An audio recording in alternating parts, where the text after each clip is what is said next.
To be made in the image and likeness of God, Imago Dei, means that we all carry with us a distinct worth, a distinct image of God that we bear. Not in that we look like God or that we necessarily all feel like God completely, but that as a network of images of God, sort of like a puzzle, when you put the pieces together, you may not see the image all at once, but as you put piece and piece together, we start to image God in a more complete way.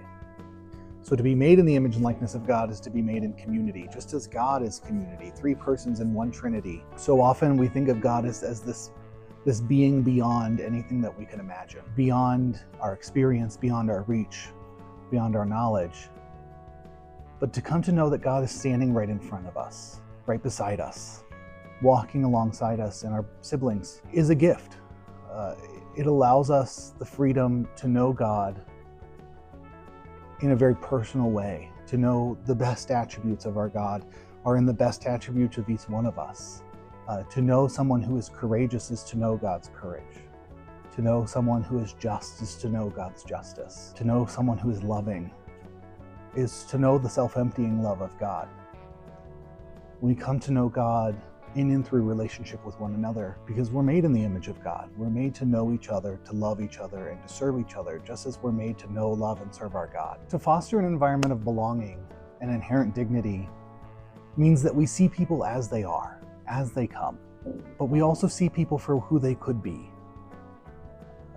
As an educational institution, we are about changing people's lives, transforming them to be more than they ever dreamed that they could be. That's not to discount who they are now or the value that they have now, but to challenge them to move beyond to something that is more belonging, more dignity, more worth, more value. I think there's a certain giftedness to being created in the image of God. And in order to see that giftedness in others, we have to understand it first for ourselves, to understand how we carry the image of God in the world, to understand how we are God's hands and feet here in the world today. Only then, when we realize how we are to be the image of God, can we see the image of God in others in the dailiness of life.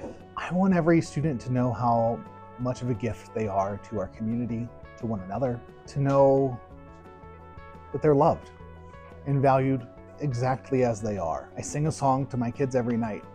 It's You I Like. It's a Mr. Rogers song. And the song ends, it's you I like, it's you yourself, it's you. It's you I like.